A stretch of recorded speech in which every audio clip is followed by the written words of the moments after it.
مولاي صل وسلم دائما أبدا على حبيبك خير الخلق. Ikhwatul iman, bapak-bapak, ibu-ibu, jamaah sholat isya dan sholat tarawih yang semoga dimuliakan Allah Subhanahu wa ta'ala. Alhamdulillah, pada malam hari ini Allah memberikan kesempatan kepada kita untuk melakukan suatu amalan yang kita harapkan mudah-mudahan amal ibadah yang kita lakukan, baik yang wajib maupun yang sunnah, semoga menjadi penghapus dosa-dosa kita dan semoga mengantarkan kita untuk mendapatkan keridhaan Allah Subhanahu wa ta'ala. Bapak-bapak, ibu-ibu sekalian yang dimuliakan Allah, perlu kita ketahui, ketika Allah menimpakan musibah kepada hamba, bentuk bencana yang Allah berikan kepada manusia ini ada 3 macam. Yang pertama, musibah bencana berupa alamnya yang mengalami kerusakan. Mungkin bisa dengan gempa, mungkin bisa dengan banjir, mungkin dengan angin dan sejenisnya dan seterusnya. Ini bencana yang pertama melalui kerusakan alamnya. Yang kedua, musibah berupa bencana kerusakan mental manusia. Nah, ini lebih parah daripada bencana yang pertama. Sebab kalau orang mengalami bencana berupa alam yang ditimpa musibah, banyak orang berkelas kasih, saling tolong menolong, saling membantu, menyalurkan bantuan-bantuan dan sejenisnya. Namun apabila yang mengalami kerusakan itu mental, ini bagaimana untuk menyalurkan kasih sayangnya ini? Bagaimana memperbaikinya? Persoalan yang paling mendasar, yang lebih tragis lagi adalah apakah orang yang mentalnya rusak itu sadar kalau itu adalah suatu kerusakan? Kalau orang yang mengalami kerusakan mental, akhlaknya buruk, sifatnya buruk, dia sadar, maka itu merupakan sebuah kebaikan. Karena orang yang menyadari bahwa perbuatannya itu salah dan menimbulkan kemudaratan dan bahaya orang lain, itu satu saat dia akan berhenti untuk meninggalkan perbuatan tersebut karena dia sadar itu adalah perbuatan yang buruk. Namun ketika orang yang mentalnya rusak, jiwanya rusak, nilai kesadarannya di mana dan dia tidak menyadari itu adalah sebuah kerusakan. Kemudian musibah yang ketiga adalah musibah yang menimpa kepada keimanan dan agamanya. Ini lebih rusak lagi, lebih parah lagi. Kenapa? Karena agama itu adalah pondasi dasar setiap manusia dalam kehidupan. Ya, makanya Rasulullah SAW di dalam doanya, Allahumma aslih li dini alladhi huwa ismatu amri. Ya Allah, perbaikilah urusan agamaku, karena agama ini merupakan penjaga dari seluruh urusan-urusan kehidupan kita ini. Makanya kalau orang sudah agamanya kacau, agamanya rusak, maka seluruh kehidupannya dijamin akan mengalami kerusakan. Pikirannya akan rusak, batinnya akan rusak. Karena pondasinya sudah tidak ada.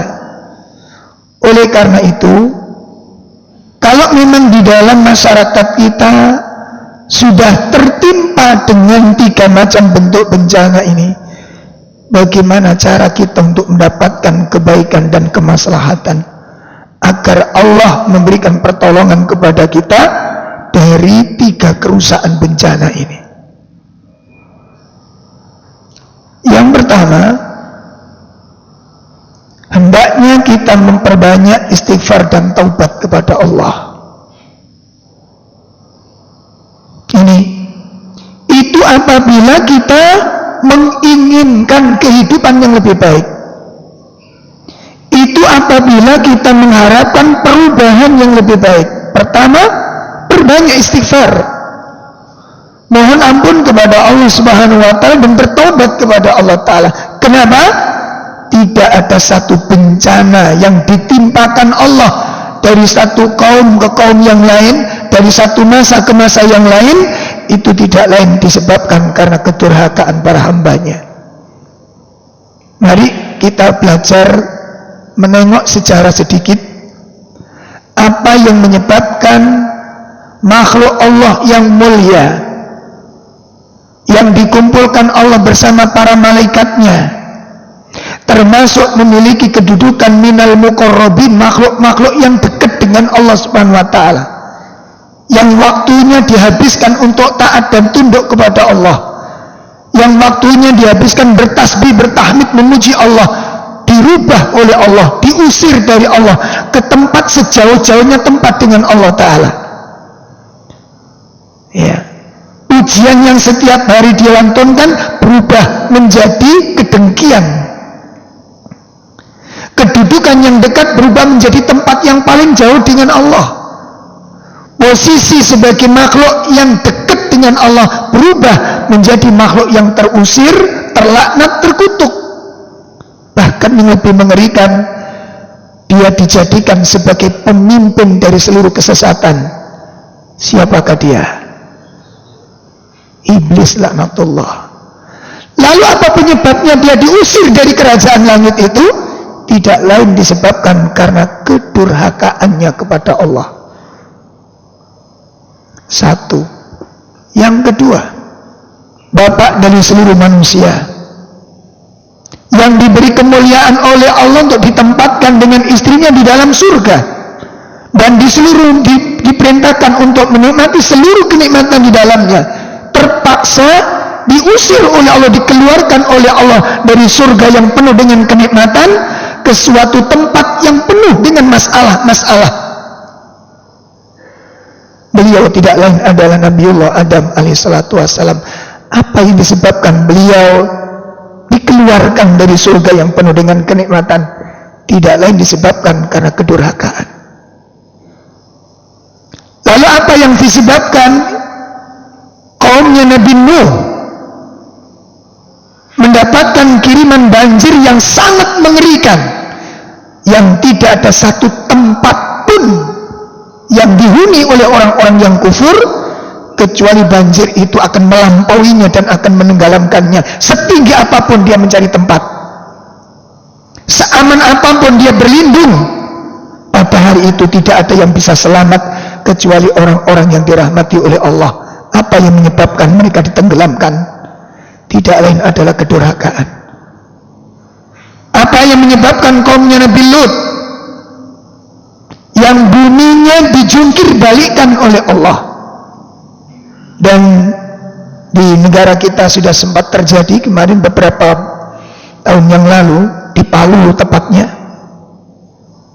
satu kampung dibalik oleh Allah dalam waktu yang sekejap. Tidak lain adalah kedurhakaan kepada Allah. Maka untuk menyelamatkan diri dari hal yang demikian ini, istighfar, bertaubat kepada Allah Subhanahu wa taala. Allah Subhanahu wa taala menjanjikan, maka rabbuka liyulikal qura bidzulmin wa ahluha muslihun. Allah Tuhan kalian tidak akan membinasakan suatu kaum apabila penduduk negeri itu adalah orang-orang yang soleh. Ini langkah pertama untuk mendapatkan pertolongan dari Allah. Yang kedua, apa yang harus kita lakukan bapak-bapak sekalian agar problematika bangsa kita ini diselamatkan oleh Allah?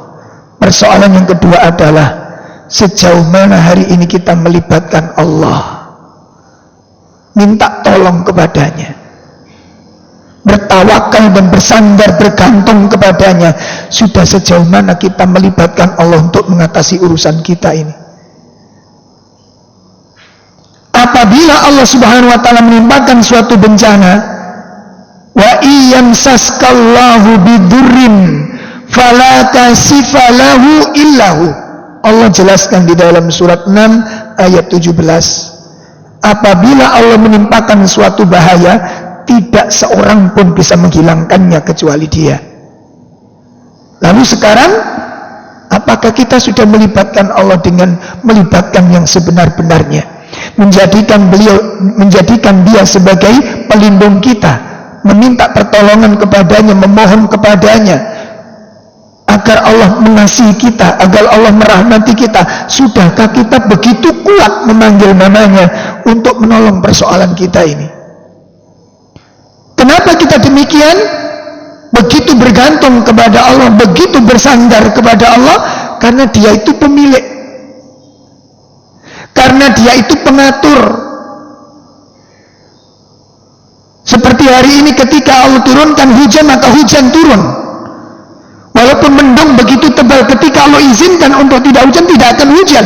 Maka sudahkah kita melibatkan Allah dan meyakini bahwa sesuatu ini akan hilang, bencana ini akan diangkat oleh Allah ketika kita melibatkannya dengan sebenar-benarnya? Oleh karena itu, apabila kita meyakini hal yang demikian ini, maka libatkan Allah dengan sebaik-baiknya. Fattakhidhuhu wakila, jadikan Dia sebagai pelindung. Yang ketiga, agar kita ditolong oleh Allah, dientaskan dari berbagai macam kesulitan-kesulitan ini, perbaiki keimanan dan ketakwaan kita kepada Allah. Mungkin ada yang bermasalah dengan ketakwaan kita. Allah Subhanahu wa taala menjanjikan, wa may yattaqillaha yaj'al lahu makhrajan wa yarzuqhu min haitsu la yahtasib.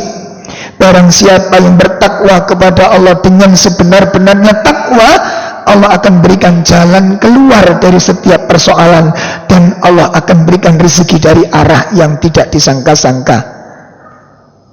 Jamaah sekalian, bagaimana mungkin Allah akan berikan pertolongan, memudahkan jalan keluar, sementara perbuatan kita, kegiatan kita, aktivitas kita penuhi dengan acara-acara yang mengundang kemurkaan Allah Subhanahu wa taala. Bagaimana kita akan diselamatkan oleh Allah dari kesulitan-kesulitan, sementara yang kita lakukan itu justru perkara-perkara yang mendatangkan kemarahan Allah Subhanahu wa taala.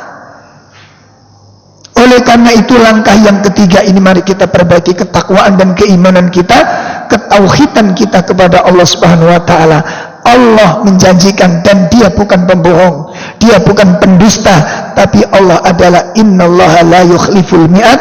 Allah tidak akan pernah mengingkari janjinya.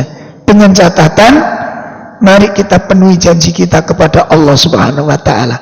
Allah mengatakan, ufi bi'adikum, ya, apabila engkau memenuhi janjimu kepadaku, maka aku pun akan memenuhi janjiku kepadamu. Ini langkah-langkah yang perlu kita perhatikan dengan baik. Yang terakhir, memperbaiki ketaatan dan menjaga kewajiban syariat ini dengan sebaik-baiknya. Coba kita evaluasi, sudah sejauh mana kita menjaga ketaatan kita kepada Allah. Hal-hal yang sudah diwajibkan oleh Allah betul-betul kita jaga, hal-hal yang jelas-jelas dilarang oleh Allah benar-benar kita jauhi, maka kita akan dijaga oleh Allah sebagaimana yang telah disabdakan oleh Nabi SAW, ikhfatillah yakhfatka, jagalah Allah, niscaya Allah akan menjagamu. Jamaah sekalian, ini langkah-langkah yang mungkin harus kita lakukan dengan serius. Yang pertama, memperbanyak istighfar dan taubat kepada Allah. Yang kedua, menguatkan doa, melibatkan Allah untuk menyelesaikan masalah kita ini. Yang ketiga, memperbaiki keimanan, ketakwaan dan ketauhidan kita kepada Allah. Yang keempat, menjaga kewajiban, menjaga sunnah-sunnah Nabi SAW, dan menjauhi perkara-perkara yang Allah larang. Niscaya perubahan menuju kebaikan akan Allah berikan kepada kita. Sebagaimana Allah janjikan, innallaha la yughayyiru ma biqaumin hatta yughayyiru ma bi anfusihim. Allah tidak akan merubah nasib suatu kaum apabila kaum itu tidak berusaha untuk merubah nasib mereka sendiri. Ini yang bisa kami sampaikan.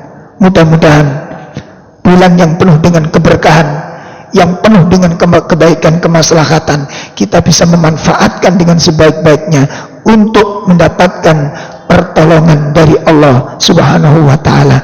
Kurang lebih mohon maaf. Wa sallallahu ala nabiyyina Muhammad. Subhanakallahumma wa bihamdika asyhadu an la ilaha illa anta astaghfiruka wa atubu ilaik. Assalamualaikum warahmatullahi wabarakatuh. مولاي صل وسلم دائما أبدا